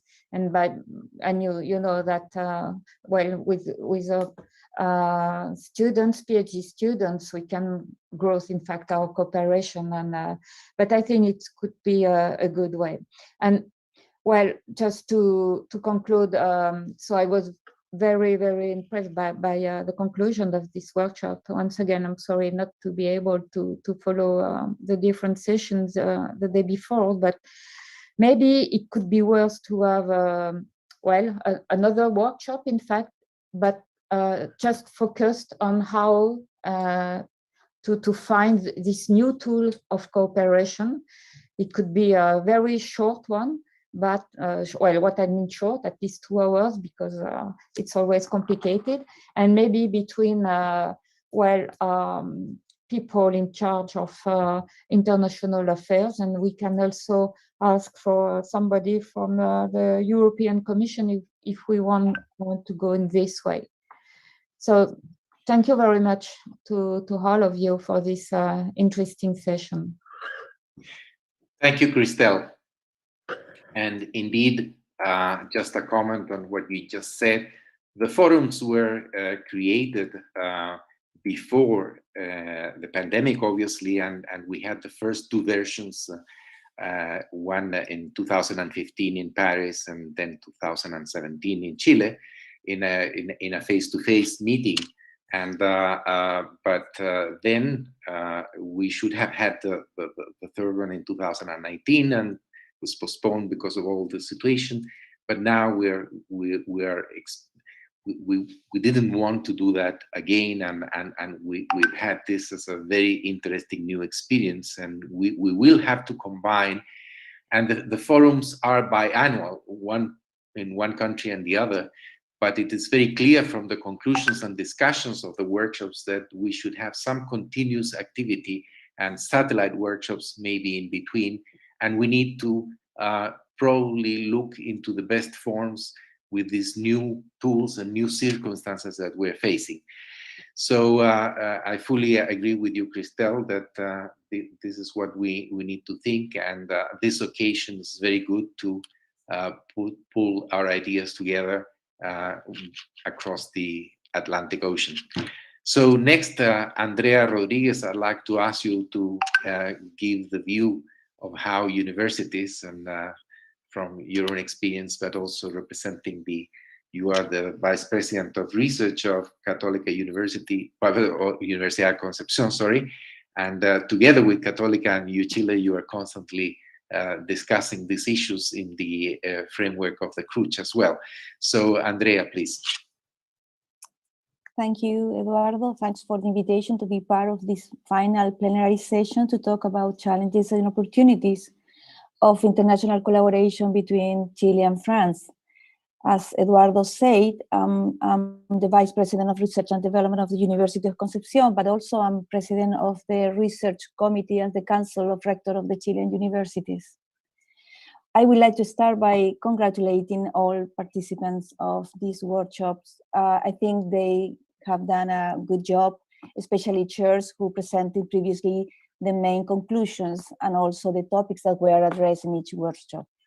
Also, they were very good by showing that there are different collaboration maturities among areas. So we have maybe to address how to want to strengthen the collaboration in this area depending on how maturity and how it's interaction that we have between partners in both countries.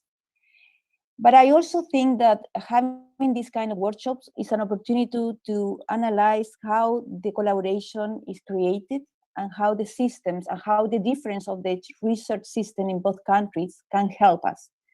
In Chile, we all know that the research is basically done by universities.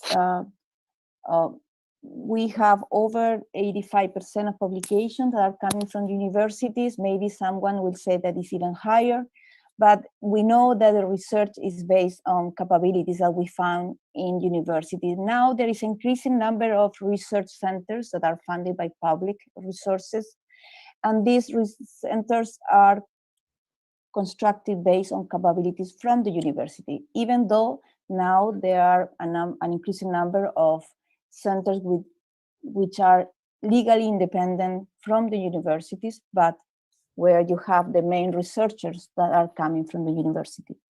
Also, we do research with public funding, basically, and only based on projects. We usually have a very competitive system where we have to get all funding for research coming from projects, as ASEN can also support my ideas about that. So I think we have a system where it's very competitive. We don't have a Cnrs where you can serve as a mediator to connect different research groups from different universities. Here it's not like that, and each university has their own capability to have international collaboration. Also, in Chile, there is not really a very established system where you have areas of priority for doing research. Now there is a few number of areas like artificial intelligence, satellites, and aerospatial science, and also elderly research, and so on. But there is not like in France where you have decide what are the priorities as a state that you will put the money on. So I think it's nice to know that, because we have a very high concentrated system in Chile that is correlated with the high concentration of population. However, we have also research groups along the whole country, and we have to see how we can integrate all of them in a global system, I think. Just to give a review of what we have with France, I was looking at the numbers. I'm coming from computer science, so I like data and I numbers. So I found that around 60% of the publications in Chile are coming from collaborative research. Among these publications, we have around 5% that are coming with collaboration with France. Okay, we have to realize that the most important collaboration that we have in terms of absolute numbers is with US, but the number of publication is around 11% of the total publication that we have in international collaboration. When you look at the areas, the main areas of collaboration with France are astronomy, astrophysics, applied mathematics, geoscience, but also you have some emerging topics in environmental science, climate change, biodiversity, neuroscience, among others. Most of the publications that we have are with Cnrs from France side, And from the Chile side, I will say that the largest number of publications are coming from these 3 universities that are organizing this forum. But also, I found also interesting collaboration with other universities, such as Universidad Federico Santa Maria, Austral, and Universidad Andrés Bello. So there is a lot of opportunity to try to increase the collaboration, of course, and trying to include more institutions that can help, or maybe have a kind of organization that can serve as a mediator of how to connect people from different sides. The pandemic generated restriction of movement, a lockdown, and uncertainties that have reduced the mobility of both international and home students, basically, but also of researchers. However, we see that the impact is different depending on the area. Of course, research that is based on field work, a lab, and clinic trials, and different kind of laboratory experiments, of course, have the most important impact in terms of maybe further collaboration. However, there are other opportunities that have really appeared with this kind of interaction that now is basically more virtual interaction. We have, of course, all the development on data science and all data-driven science in general, engineering, education, also telemedicine, and so on. Universities in Chile have gone through a rapid reaction and change. In the context of research, universities turn their effort oriented to find solutions to the emergency, but not only from the healthcare perspective, but also involving areas of engineering, data science, and education, as I said before. The Chile-France Forum represents an opportunity, of course, to seek joint and collaborative solutions to complex systems. It also serves as a way to try to know each other within Chile. I think we still have gaps where we don't know what we are doing, and we need in somehow to try to find ways to try to collaborate. I think the pandemic also shows us that the collaboration inside of the country is necessary. Of course, it will be stronger if we can also collaborate with France and other countries. I think the previous chairs have shown some lines of further development. For example, I think the survey is a very important way to see and collect more insight of how to pursue further collaboration. Also to have the conclusion of the different workshops and the list of contacts shared by all participants is also something that can be useful. And I will encourage to have a short meeting afterwards where we can see how we really try to coordinate collaboration between both countries.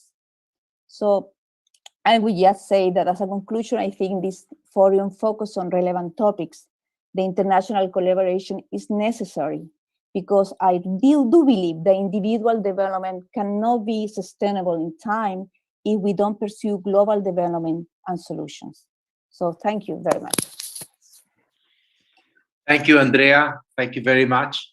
And before we have the greetings, final greetings from our ambassador and the French embassy in Chile, we have about 10 minutes to open discussion from all the participants, and especially would like to greet our own President, Rector Vivaldi, who has been kind to join us in this final discussion. Thank you very much, Rector Vivaldi, for being with us now. And I open the floor for any comments about this situation. Maybe Andrea or Alejandro Mas. Andrea, this is very related to your own experience in research. So whoever, maybe Andrea or whoever wants to give a comment on this, please raise your hand. Alejandro. I was too fast, sorry.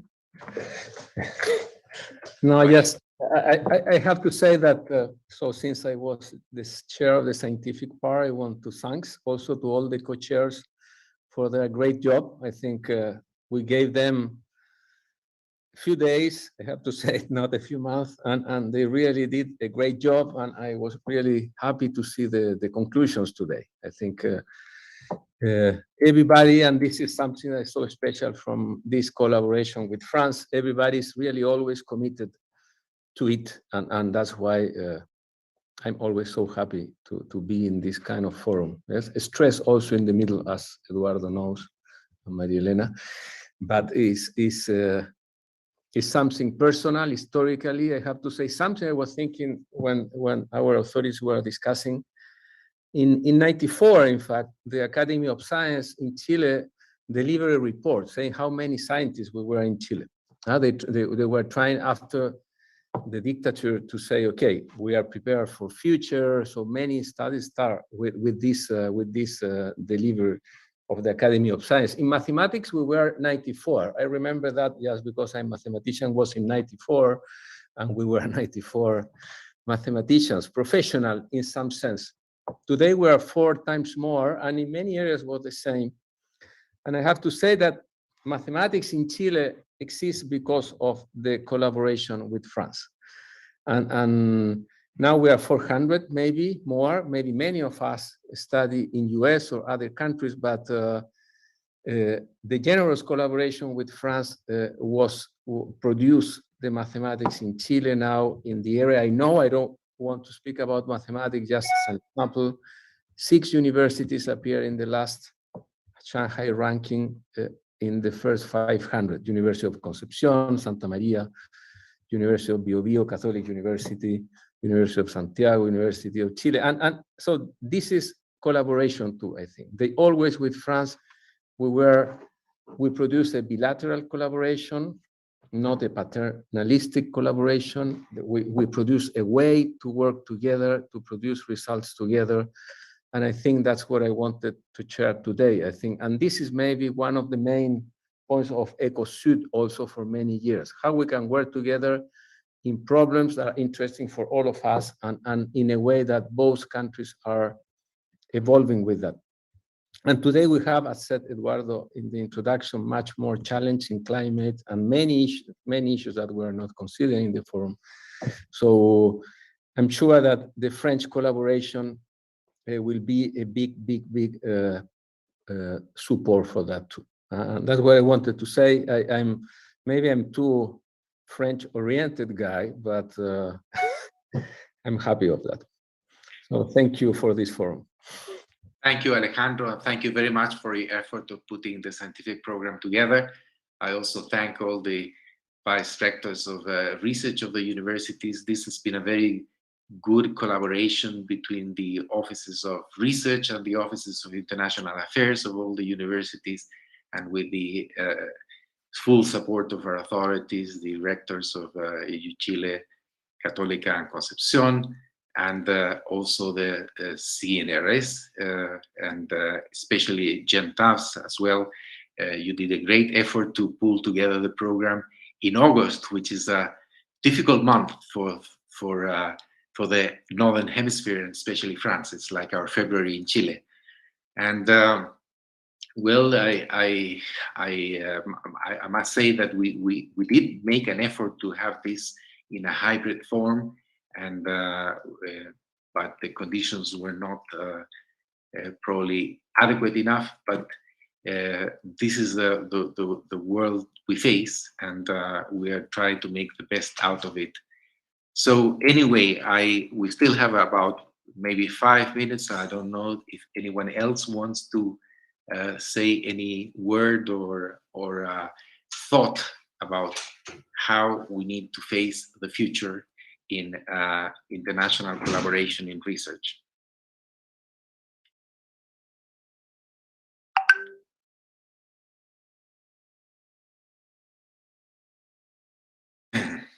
Any word from the audience? Rector Vivaldi, we're very pleased to hear your comment. It just to avoid the situation, it's such a nice scene when I was young, the Fellini film, 8 and a Half. there is an unforgettable scene where he says, "Non ha niente da dire, non ha niente da dire," and now, so I wouldn't like that to be the situation for us now. So we do want to say something, and no, I will just follow Mas and Alejandro, and I would say that one of the major issues for our university today is to put compatible. We're perhaps one of the most Napoleonic universities in the world, including France. The kind of relationship between the University of Chile and the state, and between each faculty and the real thing that happens in the country. For example, the relationship between our Faculty of Medicine and the real national health system is really impressive. It's very incredible. And paradoxical, that also conveys a price, that we are so much embedded in each faculty, so much embedded in its area of expertise in the country, that we today miss the interaction and the transdisciplinarity that is so essential for the kind of issues that we're facing today. And in that, when Alejandro was talking about how the mathematics have been developed in the university or in the country, I think it's remarkable that mathematicians were one of the first who reached out to do something together with other people. And the Centro de Modelamiento Matemático, the CMM, I think is one of the earliest example of a group of professors trying to talk, to open conversation, dialogues, to face together with people from the most diverse disciplines on joint projects. I think that is a must today. Nobody nobody could dare to think that the complexity, as Edgar Morin so eloquently has set out, the complexity of the problems makes it impossible that they be solved within disciplines. It has to be a transdisciplinary work, and I think there we have a lot to learn from France in terms of this the interaction between the disciplines, and what for us is essential, the relationship, how to keep being in a tremendous liaison with the public system. That I think is something to make compatible, and I think that the example of France is extremely important for all of us. That's all I wanted to say. Thank you, Rector Vivaldi. And Pedro Buchon, Vice President of Research for Católica, please, a few words. Thank you, Eduardo. In this opportunity, I will refer myself as Pedro Buchon. You know, we do not have many opportunities of pronouncing properly our family name, so it's good. And I want to build on what Alejandro just said, and also reinforced by Rector Vivaldi, is that here as well we have the opportunity of gathering people who might have also intrinsic motivation to further stretch cooperation with France. And this is an asset. And the same might happen in France. So, you know, intrinsic motivation is not trivial. We have many motivations as human beings. So I think we need to take advantage of that and to develop and create the platforms which are relevant for developing this cooperation. I like a lot one of the presentation where they said, I think it was the data science, where they said why not create the Chile-France model and so forth. And I think this is the prospect that we need to foresee in the future. And I just wanted for people, French people in the audience, that to know that in next days we're going to inaugurate in Chile, in the universities, the presence of influential people from France that have really been determinant in the construction of our nation, starting from the independence. Many people do not know, but you know, the Napoleonic fighters from the Napoleonic team were critical in allowing us to get the independence in Chile. That's 200 or more years ago. So the influence of France is far beyond to what we might see probably as a glance. And this demonstrates that we need to take advantage of that. And in the future, I think it would be very. I strongly support what was referred by Cnrs and director, and by ISEN director from ANIT, And I think in the future, if we want to really develop more cooperation, we need platforms of cooperation of the agencies, which are going to really develop the framework, which will lower the level of bureaucracy as well, and will provide as well support in order to finance all the initiatives that might arise from these interactions. So thank you so much for this opportunity and maintaining the momentum through this third academic Chile-France forum. Thank you. Thank you, Pedro. And the exhibition you mentioned will open in Católica in Santiago next week. Will be itinerary through the country and end at Universidad de Chile in March of next year. So it's another example of cooperation. But Jean, please give us your final words as well before we hear the closing from our embassies. Very briefly, and sorry, my voice is it's cold in Paris, so my voice is kind of strange.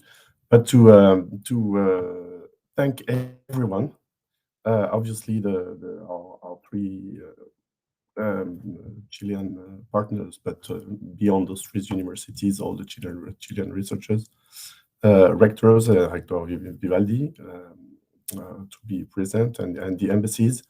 It means a lot to us that everyone is gathering today for listening to the conclusions and considering this as a starting point after 20 years, even more than 20 years, as was mentioned by Echeverry. But obviously, the idea of the satellite workshop being thematic ones or on the funding opportunities, etc. I think we will concentrate on that starting today, and it's a good way of keeping the links together and soon, obviously, getting together in real life and not only through screens. So thank you again to everyone. Thank you very much, Jan. So we're on time now to hear the final remarks from our embassies. So we'll start with the message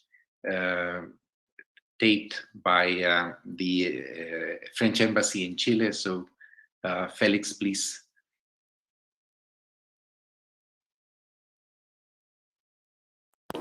Estimado Juan Salazar, embajador de Chile en Francia, estimada Echeverry, directora nacional de la ANID, estimado Año Vivaldi, rector de la Universidad de Chile, estimado Ignacio Sánchez, rector de la Universidad Católica, estimado Carlos Saavedra Rubilar, rector de la Universidad de Concepción, estimada Christelle Leroy, directrice Europe de la Recherche y la Cooperación Internacional du Cnrs, estimada Andrea Rodríguez, vicerrectora de Investigación y Desarrollo de la Universidad de Concepción, estimados y estimadas investigadores y colegas.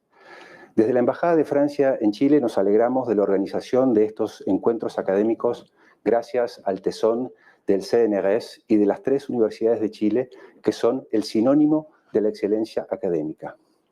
Una vez más, se ha demostrado que a pesar de las adversidades y en tiempos de pandemia, las colaboraciones académicas siguen activas y más que nunca construyen puentes entre nuestros dos países. El Servicio de Cooperación también saluda esta iniciativa porque su rol es apoyar todo emprendimiento, sea cultural, sea lingüístico, académico o científico, que acerque Francia a Chile. La doxa francesa quiere que las conclusiones y los cierres sirvan para encontrar nuevas problemáticas, pero sobre todo para proyectarse hacia el futuro. Así quiero aprovechar la oportunidad para expresar el deseo de la Embajada de Francia en Chile de trabajar de conjunto para organizar en ese futuro un foro académico en 2023. Esperamos para ese entonces volver a la presencialidad y obraremos para convocar de manera amplia, ambiciosa e inclusiva a todo el arco académico sin olvidarnos de nuestras tutelas, el Ministerio de Asuntos Exteriores y el Ministerio de Educación Superior, de Investigación e Innovación. Buscaremos incluir a otros grandes centros de investigación presentes en Chile, sin olvidarnos del IRD y de INRIA, que tienen un rol motor. Podremos festejar los 30 años del programa ECOS, quizás el pulmón de nuestra cooperación científica, y mostrar con fuerza no solo la historia y la actualidad de la cooperación bilateral, sino incluir temas que acercan hoy a Francia y a Chile, en sus prioridades políticas como científicas, como lo son la inteligencia artificial, la protección de los océanos y el hidrógeno verde. sin olvidarnos, por supuesto, de las humanidades que nos permiten leer el presente. Muchas gracias.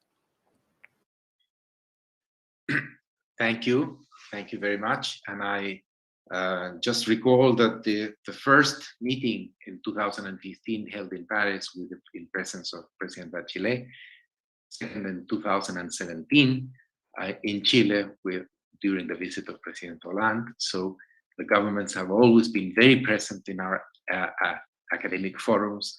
And this one was, the third one was supposed to be in France. And due to the circumstances, as we mentioned, we had to do this fully online. But we are very rewarded and happy that our ambassador of Chile in France is present on real time here to give us final words of encouragement. So thank you very much, Ambassador Salazar, and the floor is yours. Thank you, Eduardo. I would like to congratulate Cnrs and the 3 Chilean universities for organizing this Chile-France Academic Forum and for the permanent work on bilateral programs and projects. May I start by saying that diplomacy, like the rest of the world, has changed, has developed. And if in the old days we had the relationship between rulers, then we had the cabinet relations between the ministries of foreign affairs. But today we have a massive relationship, which it's not only government to government, but also about peoples to peoples links. And I think that the relationship we have with France, Chile and France, is very, it's historical to begin with, and very rich indeed. It goes from all the way from culture, arts, scientific and academic cooperation, businesses, both commercial and investments. It's really very broad. And it is historical since our independence. Somebody mentioned there the influence of Napoleonic French militaries involved in the Chilean independence. But still today, we have all these non-governmental relationships, which are very important. That's why I would say also that something about science and foreign policy. In general terms, Chile has pursued an international or internationalization of its society and its economy. That means opening to the world. And among other objectives, we have been pursuing the main international networks of science and technology in order to support the development of the country. Therefore, these themes are part of the Chilean foreign policy. Nowadays, we cannot progress in the world, and specifically with France, without considering these 2 very important issues. The internalization of scientific activities and both this internalization and the formation of human capital in our country not only need skills and resources, but above all, a greater cooperation among national and foreign institutions. That's where the academic forums come in. We have with other countries, among others, Sweden, Italy, Japan, and France. As well, I would consider the Chilean University Council, the CRUCH, seminars on innovation with Israel, Korea, and Finland. So this is the name of the game nowadays. In the case of the Chile-France Forum, we have to admit that this is a very important instrument for the research and development, innovation, and the creation of joint ventures. It's not only how we initiate scientific study, but how we implement this to the industry. So it's the whole cycle which we are trying to follow. I can't provide you with technical insights of your forum, but what I could mention is, or I could stress, are 4 broad conclusions. One is that I can see an intensive academic relationship, and that's healthy, both for our universities, but for our governments and for our foreign policy in the relationship with France. Secondly, I can see that there is a good online work with the pandemic and with all the problems of communications, really following just a part of your workshop. I can really see that you have done a very good job. As a diplomat, I've had a lot of problems with the coronavirus, because diplomacy is basically about the personal chemistry among people. And so if we are not in touch, we lose those contacts and we're not really fulfilling our job. But I can see the academics, because they have these interests in common and they have a good online work, you're able to produce very good results. Then I would say a third conclusion would be that global problems or challenges require regular bilateral contacts and dialogues. I mean, the world has to work with common protocols, and the only way to get those protocols, those common rules, is that the different countries work and provide their experience.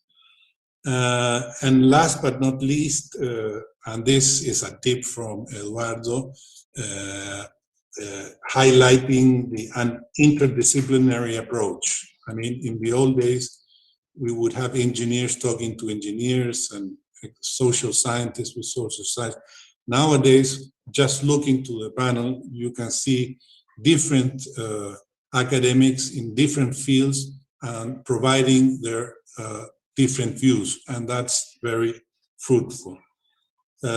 Thank you very much for inviting me to be at this closing remarks of the 3rd Chile-France Academic Forum.